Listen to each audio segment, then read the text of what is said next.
and teachers. Thank you for taking time out of your busy schedules to attend this special lecture organized by our Students' Council. 안녕하세요 학부모님. 바쁘신 와중에도 저희 학생회에서 준비한 학부모님의 특강에 참석해 주셔서 감사드립니다. We are your hosts for today, Imayun and Changdayan from grade 11. 오늘 이 영광스러운 자리에 사회를 맡게 된 11학년 이마연, 장다연입니다.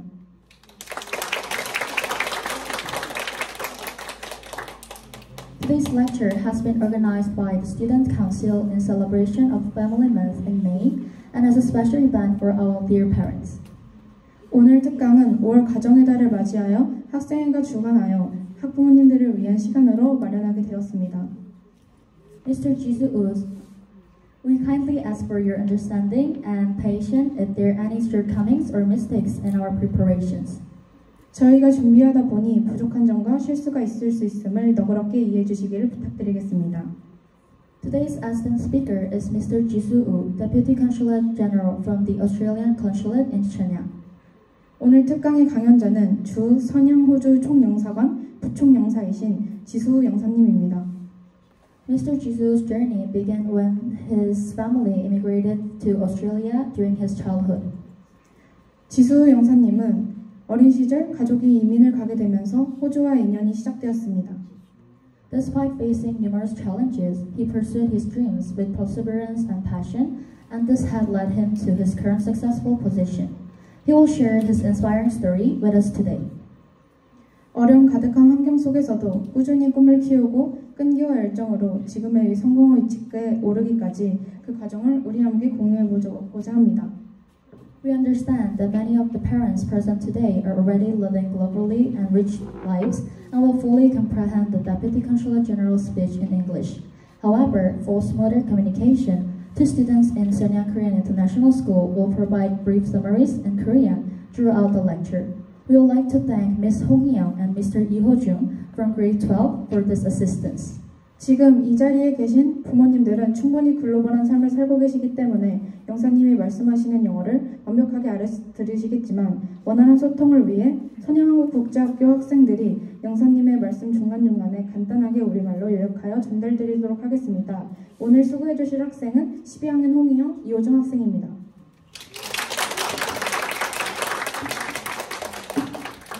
They will translate your questions and Mr. Jisoo's responses if you have any questions and find it more comfortable to ask in Korean. 궁금하신 내용, 질문들이 있을 때도 한국어가 편하신 학부모님은 저희가 대신하여 질문드리고 영사님의 말씀을 번역해드리도록 하겠습니다. Let us commence the lecture now. Please join us in giving a warm round of applause to welcome Mr. Jisoo Woo. 그럼 본격적으로 강연을 시작하도록 하겠습니다. 큰 박수로 환영 부탁드립니다.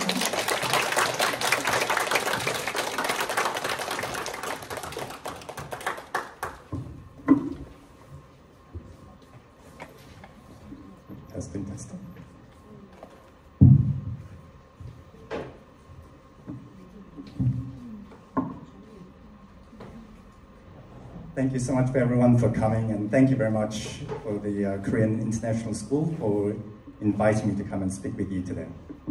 와주셔서 감사합니다, 학부모님들. 저는 강사님께서는 이제 호주 영사관에서 오신 분이라고 자기소개를 드렸습니다. I apologize for not being able to speak to you all in Korean. I was born in Korea. I actually learned Korean, but this was a long time ago. So when I've been learning Chinese, so whenever I try to speak Korean now, I speak Chinese by accident. But I can actually understand a fair bit of Korean. I enjoy watching Korean dramas. 강의를 영어로 진행을 하실 거라고 하십니다. 그리고 한국어가 이제 한국어를 이제 조금 이해를 가능하시다고 하십니다. 네, 중국어를 또 하신 줄 안다고 말씀하셨고요. 이제 강의를 시작하신다고 합니다. So I was asked to come and speak to you, and I thought what might be of interest. I thought maybe my experiences as a Korean Australian working for the Australian Foreign Affairs and Trade might be of interest. So I'll just tell you a little bit about my story. 강연할 때 어떤 내용을 준비할지 고민하시다가 호수에서의 생활에 대해서 말씀해 주시기로 결정하셨다고 합니다. So I was born in Korea in 1977. I was the youngest of 4 children. At 7, I moved to Australia. So I remember when my parents told me we were going to move to Australia, I had no concept of where or what Australia was. For me, it might as well have been another planet. It was such an alien concept. 1997년 한국에서 태어나서 7살쯤에 호주로 이제 이사를 가셨는데요. 그때 호주에 대해서 잘 모르셨기에 어떤 나라인지도 잘 모르고 이제 처음 호주에 가게 되었다고 하십니다. So I remember as part of the process, I had to go to the Australian Embassy in Seoul to have an interview. And we had a cassette tape, for those of you old enough to remember. We had a cassette tape at home which was teaching us English. And I remember listening to this tape because I was so afraid I would have to do the interview in English. 서울에 있을 동안에요, 호주 대사관에서 비자 인터뷰를 받은 것이 기억난다고 하십니다. 영어로 인터뷰를 해야 할 것 같아서 너무 긴장하셨다고 하셨는데요. 가족이 영어를 가르치는 카세트 테이프를 가지고 있었다고 하십니다. 이해는 못했지만 My name is Philip이라는 부분을 외워 인터뷰에서 계속 반복하셨고, 그래서 인터뷰는 계속 이제 긴장을 많이 하셨다고 합니다. Alright, I'll catch up with the Korean interpretation. So, as part of the tape, it said, there was one part, I couldn't understand anything, but there was one part which was like, guy says, my name is Philip. So I just remembered and memorized this. So when I went to the interview at the Australian Embassy, the first thing I said was, my name is Philip. So they mistook my name for being Philip. So we can go straight to the next one. So I remember that my parents were trying to educate us about what to expect living in Australia. And these are some of the things that I remember being told. I was told that in Australia, people wore bathing suits to walk around. I was told that people rarely wore shoes outside, that the whole country was so clean that you couldn't find a single speck of dust anywhere. And if you took off your shoes to stand on a chair, people would laugh at you. 호주에 대한 이야기를 하시는데요. 사람들이 수영복을 입고 다니고 이제 맨발로 다니는 경우가 많다고 하십니다. 그리고 나라는 되게 깨끗하고요. 신발을 벗고 이제 서면 사람들이 웃는다고 합니다. So not all of those were entirely correct. So today, Australia is an incredibly diverse, multicultural country. I think more than 50% of Australians either were born overseas or had parents who were born overseas. If you migrated to Australia now without an English-speaking background, there is a lot of support for you.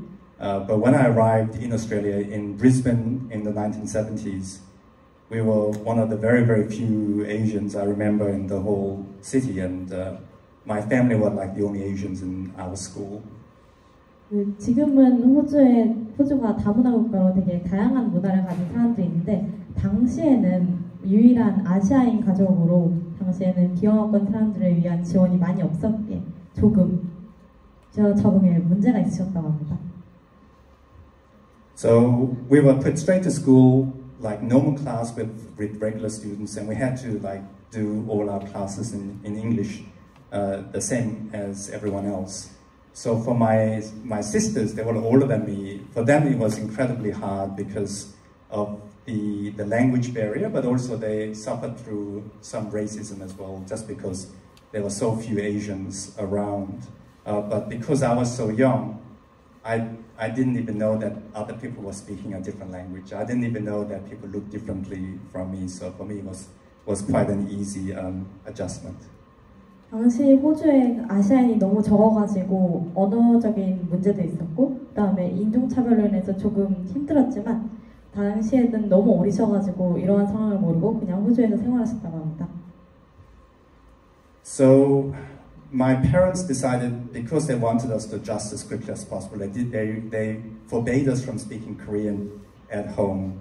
And within a year, I completely forgot my Korean. So I think that is something that they regretted, and me too. 부모님은 이제 강사님께서 이제 빨리 적응할 수 있도록 하기 위하여 집에서 한국어를 못하게 하셨고요. 그래서 강사님께서는 한국어를 좀 빨리 까먹으셨다고 합니다. 이 부분에서는 이제 부모님께서 되게 후회가 많으신 부분이라고 하십니다. Of course, I completely understand their point of view. Just fast forwarding a little bit, I joined the Department of Foreign Affairs in the year 2000. One of the things I really like about Australian Foreign Affairs and Trade is that compared to almost any other country officials I've spoken to, they're very open-minded about your academic background. So you don't need to be an expert in international trade or international law, international relations. You just need to have a very good academic background. So my background is physics and business management, so nothing to do with international relations.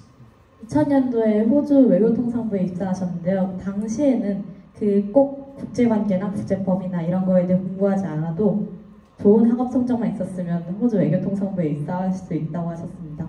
당시에 물리학과 경영학을 전공하셨고 이러한 전공들로도 외교통상부에 입사하는 게 가능하다고 말씀하셨습니다.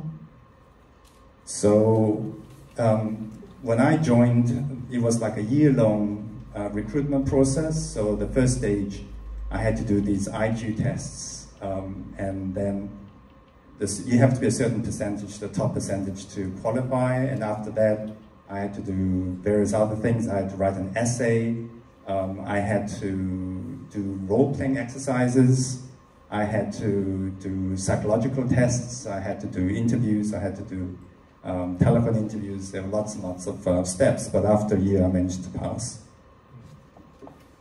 채용 과정의 일환으로 여러 가지 이제 IQ 유사 테스트를 치렀다고 하십니다.